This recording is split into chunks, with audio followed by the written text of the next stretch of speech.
Le sommet du patrimoine et de la performance. On est en compagnie d'Alexandre Attal. Bonjour Alexandre. Bonjour. Vous êtes directeur de la gestion multi-active chez Russell Investments. Avec vous, on va faire un panorama du marché après 6 mois d'activité et notamment beaucoup de volatilité due à Monsieur Trump. Comment on s'en sort, Alexandre?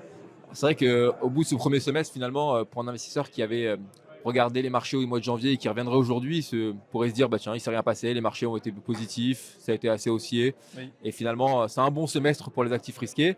Mais effectivement, au cours du semestre, on a eu quand même beaucoup de volatilité, beaucoup d'incertitudes, des marchés qui ont connu quelques rotations, des rotations géographiques, des rotations sectorielles, et effectivement une actualité très marquée d'un point de vue monétaire, d'un point de vue géopolitique, d'un point de vue des droits de douane de Donald Trump. Ça a créé beaucoup d'opportunités, beaucoup de risques aussi sur les marchés.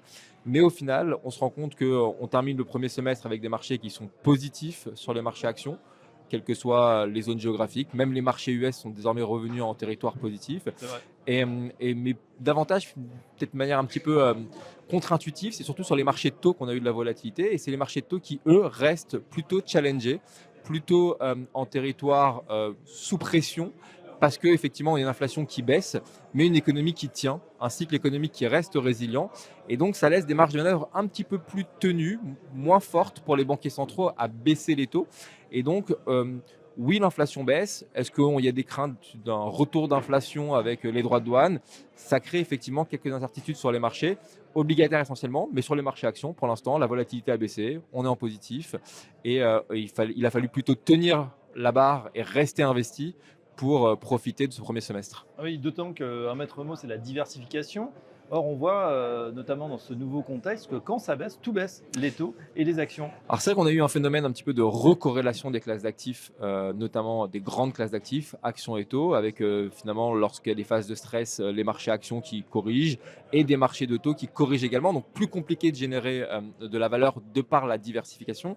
Mais néanmoins, la diversification au sein de chacune des classes d'actifs, au sein des marchés actions, au sein des marchés obligataires, elle continue de générer de la valeur et des opportunités. Et c'est ce qu'on a fait dans nos portefeuilles multi-actifs, notamment au sein de la poche action.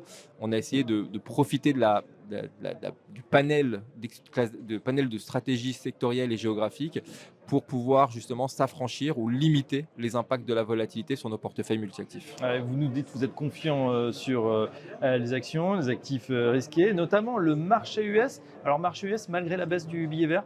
Alors, c'est vrai que la baisse du billet vert et la baisse du dollar, finalement, rend les choses plus difficiles pour un investisseur non américain. Mais pour l'instant, effectivement, nous, on a profité du creux du mois d'avril pour renforcer nos allocations et nos expositions sur les marchés américains, considérant qu'il y avait des véritables opportunités à court, moyen terme de rebond. Et c'est vrai qu'on a vu un rebond historique entre la mi-avril et aujourd'hui, et un marché américain qui reste plutôt soutenu, qui reste haussier. Le S&P continue d'enchaîner des séances positives. Et donc, pour l'instant, d'un point de vue du cycle économique, il n'y a pas d'inquiétude majeure à ce que l'économie américaine ralentisse significativement. Oui, les valorisations sont un petit peu chères, voire même chères sur certains segments, la cote technologique. Mais bon, c'est historique. Et même malgré cela, ça n'a jamais empêché les marchés actions de continuer de progresser.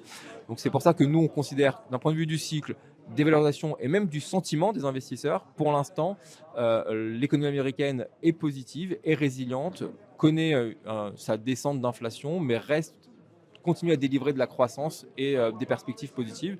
Donc pour l'instant, on maintient dans nos allocations multi-actifs une surpondération sur les actions américaines au sein de nos poches actions. Ah voilà, cap sur les US donc pour Russell Investments. Merci Alexandre Attal. Je rappelle que vous êtes directeur de la gestion multi-active chez Russell Investments et à très bientôt sur Bismart. Merci à vous.